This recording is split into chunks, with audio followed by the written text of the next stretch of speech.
अभिभावकको रूपमा तपाईहरुको सामुन्ने हामी सबैको सामुन्ने हामी सबैको आफ्नो श्रम संस्कृति आएको कुरा म यहाँ सबैजनालाई निवेदन गर्न चाहन्छु।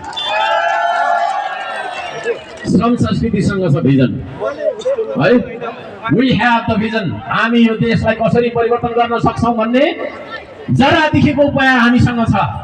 हामी त्यतिकै हावामा तपाईको चाहिँ 3 घण्टा भाषण ठोकेर आफूलाई नेता सम्झदैनौं है। जनताको गरिब बस्ती बस्तीमा हामी पुगेका छौं, जनताको दुःखमा हामी तपाईको चाहिँ रोएका छौं, जनताको तपाईको हरेक समस्यालाई हामीले बुझेका छौं। त्यो खालको एउटा अभियान भनौं, एउटा संस्कृति भनौं। ल भन्नुहुन्छ तपाईलाई मन पर्यो भने पार्टी नै भन्नुस्, ल पार्टी भनौं, त्यो आएको छ, त्यो पार्टी तपाईको हो। यो हर्क साम्पाङको एक्लो पेवा केही मान्छेहरुको रहेछ, यसो गरेर त्यहाँ सुन्यो ताली बजा होइन। अब आज यहाँ तपाई जे जति उपस्थित हुनुहुन्छ र मिडिया मार्फत जे जतिले हामीलाई सुनिराख्नु भएको बुझिराख्नु भएको छ, यो सम्पूर्ण नेपालीको संस्कृति हो, सादा संस्कृति हो, श्रम संस्कृति।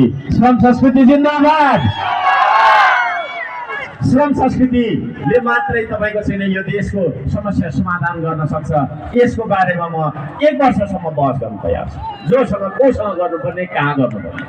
तर यो कार्यक्रम मार्फत मैले छोटो मात्रै म जानकारी दिन चाहन्छु, छोटो मात्रै म दिन चाहन्छु जानकारी।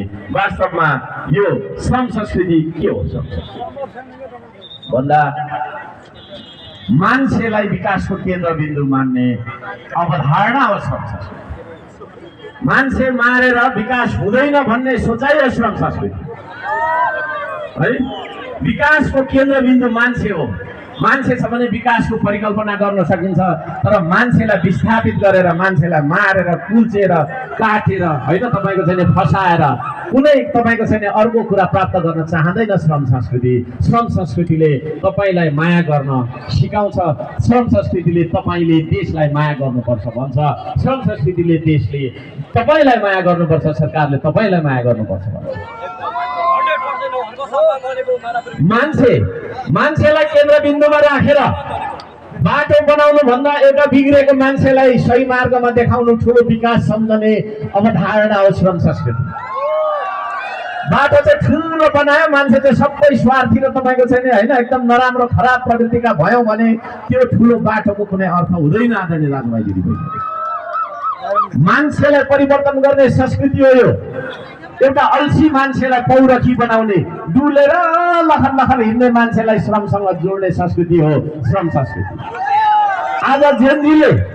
आज तमाम जेनजीले भ्रष्टाचार विरुद्धमा अभियान छेडेको छ, आन्दोलन गरेको छ। ज्यानै कतिले फाल्नु भयो, कतिले तपाईको सिना अझै पनि अङ्गभङ्ग गरेर तपाईको घाइते अवस्थामा अस्पतालमा कठिन दिनहरू बिताइराख्नु भएको छ। जेनजीको एउटा म्यान्डेट के थियो, जेनजीको चाहना के थियो भने यो देशमा भ्रष्टाचार नहोस् भन्ने। तर म यहाँहरु सबैजनालाई भन्न चाहन्छु, सधैँभरि मैले राख्दै गरेको तर्क अलिकति यहाँ दोहोरिन्छ। जब मान्छे काम गरेर खान चाहँदैन, गफ गरेर खाने भन्छ। गफ गरेर खाने मान्छे ठग हो, उसले ठग्न थाल्छ। ठग्ने मान्छेले कर्मचारी बनेर जागिर खायो भने पनि उसले घुस खान्छ, भ्रष्टाचार गर्छ हैन। नेता बनेर चुनिएर गयो, सांसद भयो, मन्त्री भयो भने उसले त देशै बेचेर खान्छ। त्यसो भएको कारणले गर्दाखेरि गफ गरेर होइन, काम गरेर खानुपर्छ भन्ने संस्कृति हो श्रम संस्कृति। काम कुनै सानो हुँदैन है, काम कुनै पनि सानो हुँदैन है। सरसफाई कर्मीले गर्ने काम पनि प्रधानमन्त्रीले गर्ने काम जतिकै महत्त्वपूर्ण हो भन्छ श्रम संस्कृतिले। म यहाँ सबैजनालाई मैले भनिराखेको कुरा यहाँ दोहोऱ्याउन चाहन्छु हैन। यो देशमा श्रम र श्रमिकलाई हेर्ने दृष्टिकोण अत्यन्तै अपमानजनक छ।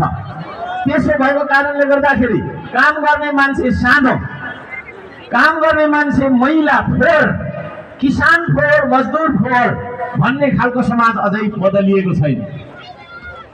हामीले कमाइदिएको थालमा भात खाने तर